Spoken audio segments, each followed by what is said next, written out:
ধন্যবাদ আমাকে আজকে আপনাদের সঙ্গে কিছু কথা বলার সুযোগ দেওয়ার জন্য। দেখুন, অ্যাওয়ারনেস বা আওয়াজ তোলা এটি এতটাই গুরুত্বপূর্ণ যে যতক্ষণ পর্যন্ত আওয়াজটা না ওঠে ততক্ষণ পর্যন্ত বোঝাই যায় না যে এটা সত্যি কতটুকু। আপনারা প্রত্যেকেই এখানে সফল। আমি বলছি এ কারণেই যে আমি লাস্ট মিটিংয়ে আমি ছিলাম, আপনারাও বোধহয় ছিলেন সকলেই। হ্যাঁ, তো সেই মিটিং এর পরে আমি যখন আরো ভালোভাবে বুঝতে শিখলাম, আপনাদের কথাগুলো শুনলাম, আপনাদের আওয়াজ আমি বুঝতে পারলাম, আমি রিয়েলাইজ করলাম যে আমি ছোটবেলায় বড় হয়েছি কিন্তু দুজন দলিত মানুষ আমাকে বড় করেছেন। আমি জানতামই না যে তারা এই কমিউনিটি। শ্যামলাল আর দুলারি, আমার মা টিচার্স ট্রেনিং কলেজের প্রিন্সিপাল ছিলেন। তো সেই কলেজে ওনারা দুজন চাকরি করতেন, একজন আমাদের বাগান পরিষ্কার করতেন, আরেকজন আমাদের ঘরটার ঝাড়ু দিয়ে মুছতেন। তো মা খুব বিশ্বাস করে তাদের দুজনের হাতে আমাকে রেখে যেতেন। আরো মানুষ ছিল কিন্তু তাদের কাছেই আমি মূলত বড় হয়েছি। আমি কিন্তু এতদিন পর্যন্ত জানতামই না, আমি মনে করতাম ওনারা আমাদেরই মতো, মানে ওনারা যে বঞ্চিত হচ্ছেন বিভিন্ন দিকে, সাব হিউম্যান হিসেবে ট্রিটেড হচ্ছেন সমাজে, রাষ্ট্রের চোখে, এটা জানা ছিল না সত্যি। সুতরাং আমরা যতই বড় বড় জায়গায় কাজ করার সুযোগ পাই না কেন, আমরা যতই সমাজে বিভিন্ন জায়গায় ইনফ্লুয়েন্স রাখার সুযোগ আমাদের হয় না কেন, তারপরেও কিন্তু বহু জায়গায় জানা বোঝা শোনার ঘাটতিটা থেকে যায়। এবং সে কারণে আপনাদের এই আওয়াজটা এত গুরুত্বপূর্ণ। আজকে আলোচনায় এসছে যে যতক্ষণ পর্যন্ত প্রধানমন্ত্রীর কান পর্যন্ত আপনাদের সমস্যার কথা না যাবে ততক্ষণ পর্যন্ত সমাধানটা আসলে সেভাবে হবে না। এটা বাস্তবতা, কিন্তু এটা খুবই দুঃখজনক। একটা রাষ্ট্রের সিস্টেম থাকার কথা, সেই সিস্টেম অটোমেটিক্যালি কাজ করবার কথা। সেখানে প্রধানমন্ত্রী বা রাষ্ট্রপতির মতন বড় বড় আসনে কারা বসে আছেন বা না আছেন, তাদের কান পর্যন্ত এই বিষয়গুলো যাচ্ছে কি যাচ্ছে না, তারা অনেক আগেই আসলে এগুলো সমাধান হয়ে যাওয়ার কথা ছিল। কিন্তু আনফরচুনেটলি আসলে আমরা কেউই সেই সিস্টেমটা ডেভেলপ করতে পারিনি, এবং পারিনি বলেই আমাদের এখন ব্যক্তি বিশেষের দিকে আসলে তাকিয়ে থাকতে হচ্ছে।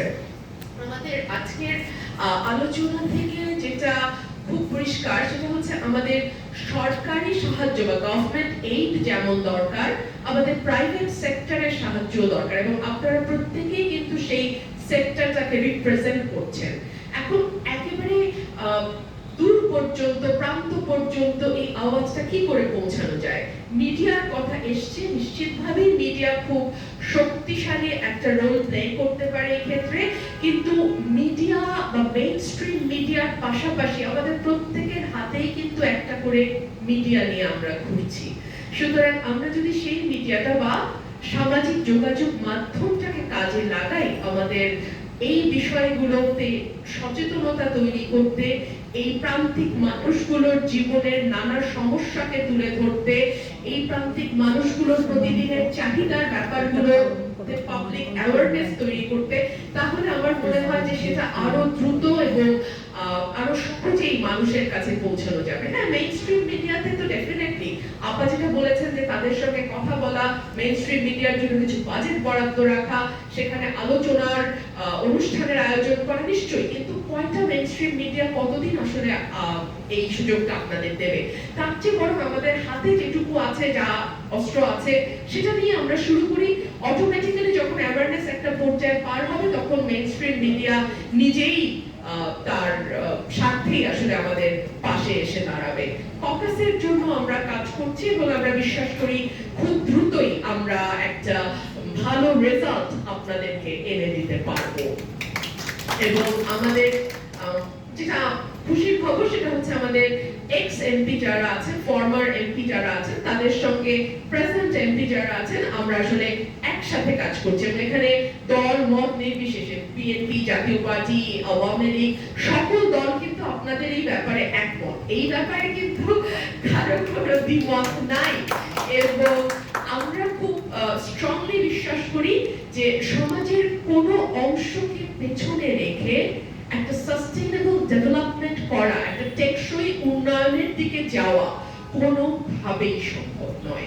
এবং টেকসই উন্নয়নকে নিশ্চিত করতে হলে সরকারের পাশাপাশি আমাদের প্রাইভেট সেক্টর, আপনারা যারা আছেন, তাদের তাদের পাশাপাশি একেবারে প্রান্তিক পর্যায় পর্যন্ত যারা বিভিন্নভাবে কাজ করছে প্রত্যেকের সাহায্য সহযোগিতা সমানভাবে দরকার। আর এখানে অনেকগুলো বিষয় আসছে, পানি ব্যবস্থাপনা, বর্জ্য ব্যবস্থাপনা, টোকাইদের ব্যাপারে একটা কথা বলেছে। আমরা যখন হুশ করে গাড়ি নিয়ে পার হয়ে যাই বড় রাস্তাগুলো, আমরা কেউ খেয়াল করেছি ছোট ছোট বাচ্চাগুলো যে ডান্ডি নিয়ে সারাদিন নেশা করে? আমাদের কারো চোখে পড়েছে? আমাদের সবার চোখে পড়েছে, কিন্তু কেউ আমরা আসলে সেভাবে তাদেরকে নিয়ে চিন্তা করি নাই। তারা পথের শিশু, পথেই জন্মায়, পথেই বড় হয়, পথেই একদিন তারা হারিয়ে যায়। সুতরাং তাদেরকে নিয়ে ভাববার সময়, অবকাশ, ইচ্ছা কোনোটাই বোধহয় আমাদের হয়নি। দুঃখজনক। আসলে আমরা যখন চিন্তা করতে বসি তখন মনে হয় যে বিরাট একটা অংশকে পেছনে রেখেই বোধহয় আমরা বড় বড় ফ্লাইওভার, মেট্রো রেলের বা বড় বড় সেতুর পেছনে দৌড়াচ্ছে। না, এগুলো দরকার আছে। আমার দুই বন্ধু হাসছে, আমি দেখতে পাচ্ছি, আমিও হাসছি। এগুলো দরকার আছে, অস্বীকার করি না, কিন্তু ফ্লাইওভারের নিচে যে ছোট্ট শিশুটি ডান্ডি নিয়ে সময় পার করছে, নেশা করে জীবনটা ধ্বংস করছে, তার দিকেও বোধহয় আমাদের আরেকটু বেশি মনোযোগী হওয়া দরকার।